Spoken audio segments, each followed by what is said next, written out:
Hello, everyone, and welcome back to episode 3 of The Crown Report. Josh Schaefer and Scott Burnside with you today. And Scott, I guess the last time we talked, it was before the holidays. So first of all, happy holidays, and now happy new year. How was everything for you over the holiday break? It was great, and thank you for the festive greeting, and the same to you. I know it's been a challenge for you traveling wise, and lots going on. And that's, listen, the holidays are time for the NHL and NHL teams to make hay. I totally get it, but man, for people who are players and staff, it's not. Holidays are a relative term around the NHL, over the holiday period, but it always makes it a little bit easier when you're piling up wins. So my guess is that probably still feeling pretty festive around Los Angeles. Yeah, absolutely, and especially with the way that the team has played, both before the holiday break with the long road trip, 7 games. They end up taking 8 of a possible 14 points on that trip. I think the last episode that we had was probably right around the higher part of that trip. Of course, I want to say it was the day that we recorded. That night, the Kings went and beat the Philadelphia Flyers. So then it continued to climb. I mean, it got to a really high point. Then they lost the next 2 games, and it felt like, okay, it was a good trip. It wasn't necessarily a great trip. It was trending in that direction and then kind of fell apart. But the way they played, I think the last 2 games, they're happy with how they finished. Maybe just the results were a little bit unlucky. Since then, the team's been absolutely flying. 3 straight wins on home ice, 8 straight wins on home ice overall going back to the end of November. And the team coming out of the holiday break looks even better than they did going into the holiday break. What have you liked from what this team has been able to kind of use that holiday break as a launching point, maybe? What have you liked from that? Yeah, well, and honestly, I think from now on, we have to start judging the Kings record from the start of the Crown Report. Like, to me, Yes. that's, anyway, I don't want you can draw a line from A to B if you want, but and I'm happy to. But no, you know what? I've looked at this team, and there have been so many challenges early on. We've talked a little bit about it, and it really is hard to play on the road, right? Like, it's really hard to be away from home. The Kings' schedule has been so heavily weighted to road games. And to see them, it's a team that really embraces the unusual part for them about being at home, the home routine, being with family, all of those kinds of things. And they have been virtually unbeatable at home at Crypto Coin. And that is, to me, so important as this team continues to bank points, right? We're not quite at the halfway point. By the time you and I chat again next time, we will be in the second half already. It's amazing to think of. But I was looking at it since November 1st, which is a pretty good body of work. They're 4th in the NHL in points percentage at .673, just behind Washington, oddly enough, at .679. I just like, again, to me, it's about the balance of the team. It's about the contributions from up and down the lineup. Darcy Kumper, who a couple of trips to the injury ward since the start of the season, but has just been absolutely phenomenal. He's since November 1st, he's 7-2-3, 926 save percentage and a 195 goals against. They're so hard to play against. And this is what we expect from Kings teams. And now we're going to see what happens, when the schedule is a little bit more heavily weighted to playing at home, which, bodes well. It's interesting you bring that up. I want to get back to the home record in a second, but we were just talking with Trevor Moore today. He's been trending in the right direction. Of course, he left. He was unavailable for the last couple games of the road trip. Hadn't been around the team the last few days. Trying to get back to playing shape. So he has not played in, what is it now, six games in a row, 7 games in a row, something like that. And he was unavailable starting with, I want to say, the Rangers game, moving on that long road trip. We talked to him today because there are a few players that are starting to trend in the right direction toward getting close to playing again. And he had said, at the beginning of the season, we knew that we were a difficult team to play against because that was kind of the whole purpose of some of these offseason acquisitions they made. Warren Fogle, Joel Edmondson, Tanner Jeannot, Kyle Burrows. We want to have a different identity. So we knew that we were a difficult team to play against. But these last couple games, having watched the game from up above, from the press box, I now realize how difficult we really are to play against because now I'm watching the game from a different perspective.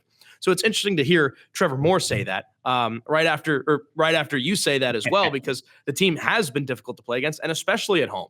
They are now 13-2-1 at home. That's the best home record in the NHL. And under Jim Hiller, since he became that interim head coach last year, they're 27-5-1. And other than the fact that the crowds have been terrific these last couple of weeks at home, the fans are into it. The players are feeding off that. And obviously, it's easier from an on the ice, off the ice kind of perspective to play at home. But there's nothing really that I can point to that specifically explains why the Kings are so gosh darn good on home ice, but they are. Yeah, well, and I think, to me, I think a real good barometer is, you look at the last couple of games at home, especially against a really good New Jersey team. I saw them in Raleigh over the holidays, the second of a back-to-back game with another really good team, the Carolina Hurricanes. And the Devils are a real good team. They just, they really are. They're built very nicely, got great goaltending, Jacob Marshall, all that kind of stuff. And this is a game that the Kings end up winning by a shutout, 3-0. But for long stretches of time, the shots against, maybe a little bit of, the edge in terms of, quality chances, style of play. It's not like the Kings are, running away with these games. They stay close. They're a patient team. Andre Lee, what a great first ever NHL goal from Andre Lee. Yeah. Happened to be in Buffalo and, talked to his mom and, when they saw him and play in his first game. To me, this is a sign of maturity or growth in the team. It's not going your way. You come from behind a couple of times against Philadelphia. You're a team that does not buckle. And, I'm with you. Where does that come from? How do you learn that? Maybe you just learn it from being in the midst of it. But to me, that's what's been so impressive is that they can win in different ways. It doesn't always have to go your way early in a game. They've had to come from behind a number of times. They seem to be, to me, a team that is comfortable in their own skin. And that is, I think, the mark of a team that it really does understand its own identity and has trust in its coaching staff and in the roster where you don't go off the rails. We saw it a couple of times early on in the season, right? You give up a couple and now all of a sudden, you're down 5-2 or whatever it is. We don't see that by and large from this Kings team anymore. So the Kings have been really good at home. They've won 8 consecutive games on home ice, 3 in a row to begin a 5-game homestand. And there's been a couple of players who have been really, really impactful for the Kings, not just this season, but especially over the last couple of games. We're going to talk about them when we come back to the Crown Report.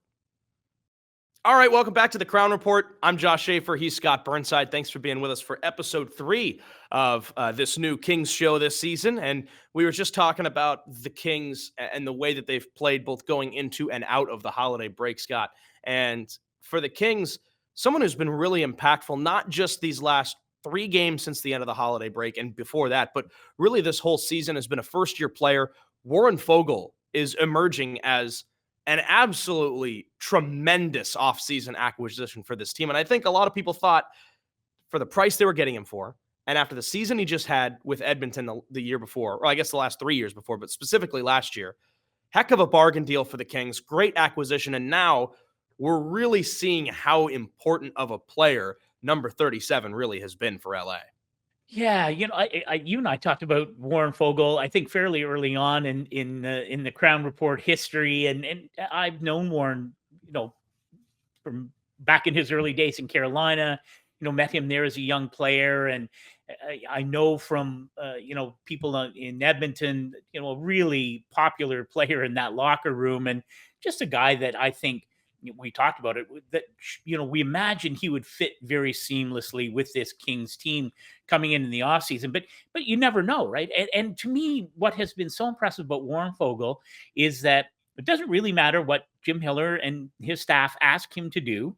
He has done it all seamlessly. He's, played with different players, moved up and down the lineup. He's on pace now for career best in goals and points. I think, and I'm curious to see what you think of this because you see it more closely than I do. And in recent days, I really think he's been a catalyst to work, seeing, I think, Quinton Byfield playing some of his best hockey of this season. Quinton Byfield has 4 goals in his last 5 games as we're recording this. I think there's a real good simpatico there. Fogel's so fast. He's so hard on the puck, has a tremendous shot. I don't know. Do you think there's a cause and effect thing with Warren Foegele, Quentin Byfield, it just seems like it just seems like a nice match, at least right now. I mean, I think it's certainly possible because for me, and I think we talked about this on the last episode too, I want to say. So Jim Hiller has said that so often the way that you create these forward lines at this point of the game of hockey is you kind of look for pairs, right? You have the duos. So it's number 11 and number 9. It's Kopitar and Kempe. A lot of times it's been Philip Deneau and Kevin Fiala. Like those guys are together. Right now, for me, it's been Byfield and Fogle, right? But then also Tanner Jeannot has been really good on that line too. And look no further than the Edmonton game a couple of games ago coming out of the holiday break. Fogle scores against his former club. Quentin Byfield scores twice, including the overtime winner, and they had to come from behind in the third period. Tanner Jeannot scores the game-tying goal. Yeah. So for me, that was just the quintessential, that was a game that I think serves as a microcosm of what that line should be and has been these last couple of weeks. Because you mentioned QB. Quentin Byfield, like you said, 4 goals in his last 5. He's got 6 in his last 9. 9 points in the last 8 games now for Quentin Byfield. But on top of that, you look at what Fogle has done too, and he had an assist the other night against the Devils. So 3 in a row out of this homestand. But also that's 10 points in his last 8 games. Tanner Jeannot has scored a couple of goals in the last few games. It's just when that line has been going, not just have their line mates been successful as well. They all kind of feed off each other, but the team has been really good too. And I think it's just really interesting because for me, Warren Fogle right now just kind of looks like the perfect forward where he can score, but he's fast and he's physical and he contributes at both ends of the ice. And he's been a great player to be around for the rest of the team as well. And Jim Hiller had a great, comment the other night after the game that said, we knew a lot about him that made us want to go get him as a piece of this team. We have learned how much more valuable of a player he is since he's been here. And that's what's super interesting. Yeah. And what's really interesting for me is, and the whole team's, approach to the penalty kill right now. They're 3rd overall in the NHL since November 1st, very close to 2nd overall. Warren Fogle's averaging a minute 37 in shorthanded ice time a game. I'm not sure, maybe Jim Hiller was hoping for that. I'm not sure. Again, to me, it's the trickle down effect. When you have a guy like, both Quentin Byfield and Warren Fogle are logging, relatively speaking, heavy minutes on the penalty kill, it has allowed Jim Hiller not to overtax Anze Kopitar on the penalty kill. I mean, Kopitar still, takes critical draws, all of those kinds of things, but he's playing fewer minutes every night on the penalty kill than guys like Quentin Byfield and Warren Fogle. And I think that's so important to, when you think big picture, right? This is not about jinxing a team, but if you're thinking about a team, how do you best prepare, to go in the postseason in April? Your best players maybe a little bit fresher, and not that Anze Kopitar is old, but he has been around a little while. I just think it's the perfect storm in terms of having players in your lineup that allow the coaching staff to do different things than they might have done in the past. And I think it's a great example of a guy who has come in and really exceeded expectations, really on all fronts, as you mentioned and Jim Hiller mentioned. And I'm sure the Kings are pretty darn happy that Warren Fogle is making his home now in the West Coast. Like you mentioned, already on pace for a career-high goal total. He had a career-high 20 last year while playing with the Oilers and then against the Kings in the playoffs the last few years. We might be talking a little bit more about the Oilers when we come back to the Crown Report. Welcome back to the Crown Report. Josh Schaefer, Scott Burnside, and it's time for what I think has recently become our new favorite segment of the show. It's the Scott Take. So, Scott, you come in with a hot take. Let's hear what you've got this time. All right. Well, we talked a little, mentioned the Oilers peripherally. Huge win at home over the Oilers coming out of the holiday break. Again, regular season, yes, it doesn't mean anything. But when you played a team 3 years in a row in the playoffs and come up empty every time, you have to take solace where you can. I don't think it's too early to be looking at the standings in the Pacific Division right now. And I think people have to be prepared for a fact that we are on, in my mind, a collision course with part 4, like in my French, part 4 of Kings Oilers in the spring. I really love what Vegas has done. They really have surprised me a little bit in terms of their consistency. They're an elite team. They clearly are, and I know that Zach Dooley, the master of all things Kings and stats, pointed out. I think the top points percentage teams in the NHL over the last several weeks all come from the Pacific Division. But Vegas, I think, is probably a team that right now looks like a first place team. Right now, that leaves the Kings and the Oilers in that 2-3 spot. We've seen it before. And I embrace that. I know a lot of fans will be like, oh my gosh, anything but the Oilers, please. I think it's critically important for this Kings team to face a team they've had little success against in the playoffs. I think it's critically important for their maturation. If you're going to beat a team, why not beat a team with Connor McDavid and Leon Draisaitl that's had your number 3 straight years? I go back to, I've spent a lot of time in Washington and Pittsburgh over the years. And when I think back to the That's where I was going to go with it. Yeah, the Capitals 2018, every time I covered every series, looked like the Caps were going to win. No, Pittsburgh always found a way. 2018, Evgeny Kuznetsov scores overtime in Game 6. And watching the celebration after that victory, second round series victory for the Caps, first time they went to a conference final, I think, in 19 years at the time, and of course went on to win a Stanley Cup, beating Vegas in 5 games. That was the mountain they had to climb. And I know it's early, a lot of hockey to play. I think it's okay if the Kings face the Oilers in the spring, because I think this team, as it's playing now and as it's built, I think they're as good as they've been when you look back to this 3-year run of playing in the playoffs. I think it would be a heck of a way for the Kings to move on to a second round. So it's funny you bring that up, because my mind went immediately to Evgeny Kuznetsov and John Walton's radio call for the Capitals of that game-winning goal. And what was it? Was it 3 years in a row? Was it 3 out of 4 years or something like that? Something like that, that they had lost to Pittsburgh in the playoffs. And 2 years in a row, it was in the second round, because one of those teams had always won the division. So it wasn't the 2 and 3 seeds meeting up. It was the 1 and 2 or the 1 and 3 or something like that. So they would meet in the second round. And that's where Washington's season came to an end every year, was against the Penguins, against Sidney Crosby, against Evgeny Malkin. And finally that year, I remember John Walton's call was, the demons have been exorcised. Because it finally it was over. Like, they finally did it. And the Caps went all the way to win the Stanley Cup. So that's immediately where my mind went. So it's funny that you bring that up. I don't know, Scott. Last year, final home game of the season, I'm at the game. It's against the Blackhawks. And that was the one that ended on the first shot of overtime, like 6 seconds in, like fastest OT goal in Kings history or something like that, or tied the fastest. Before that game ended, we're watching the scores on our phones and we're watching the Edmonton game. And I just remember seeing, like, if the Kings win this game, it'll be the Oilers in the first round again for the 3rd straight year. And I was like, no, like, I don't want this. I don't want them to play the Oilers again. I'm over it. Like, I'm over it. And I ran into somebody on the concourse who worked for the team, and we started talking, and he said, I want them. I want them bad. Like, I want the Oilers in the first round. Let's get this over with. Let's get this off our backs. Like, we can do this. And then it didn't happen. So I'm a little hesitant on seeing the Oilers in the first round again. I do agree with you that I think we are on a collision course for part 4, because I have the Zach Dooley tweet pulled up on my phone, Scott.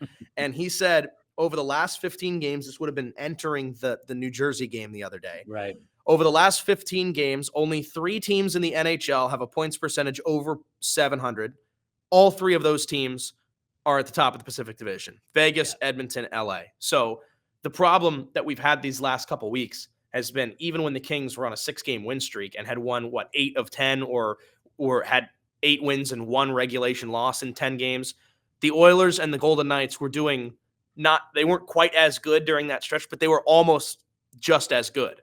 So the Kings and the Knights and the Oilers have just no breathing room between any of them. And all of a sudden, Vegas, who'd played a few more games, the Kings beat the Oilers. Then Vegas doesn't play, and the Kings play a couple games to catch up to Vegas a little bit. Now Vegas's breathing room is back down to where it was. So I think it is entirely plausible that these teams do not finish 1, 2, and 3, Vegas, LA, and Edmonton, respectively. I think it can change, but I think you're right. Like, I do think the safe prediction as of January 1st is likely seeing the Kings and the Oilers in the first round again. I'm not as sold on it as you are, but I do think that if the Kings and the Oilers meet in the first round, the Kings are a different team than they have been in the past. If they were to meet right now, they are I don't want to say they're necessarily a better team because some of these last couple of years they have had good teams, but I think that they are built differently. Yes. They are a very different. They're vastly different from a lineup composition standpoint than they have been in years past. Maybe philosophy. So I think that maybe the Kings are more geared toward an Edmonton series this year than they have been in years past. But I don't know. And I don't know if I want to find out. So, well, I'll tell you what, but if it's Edmonton, whether it's in game 1 or games 3 and 4, we happen to be in Edmonton together. I know a place. I know a place where we can revisit this very conversation. All right. All right. I will take you up on that. Well, we will take a quick break. When we come back, it's New Year's after all. So we'll talk some New Year's resolutions. Scott Burnside, Josh Schaefer, this is the Crown Report. Thanks for being with us. And Scott, it is just after the first of the year. So I'm curious, if the Kings had a New Year's resolution for what we'll call approaching the second half of the season, what would that be for you and why? To me, I think it's really about, not getting ahead of yourself. Here, we were just coming off talking about the playoffs in April, but that's okay for us. That's okay for us. Not for the Kings. And I think, especially when maybe you're a team that has exceeded external expectations. And I think that's probably fair with where the Kings are at right now. And maybe even, a team that didn't know exactly what it was going to be like at the start of the season, how the pieces were going to fit together. To me, the resolution has to be, we have accomplished nothing.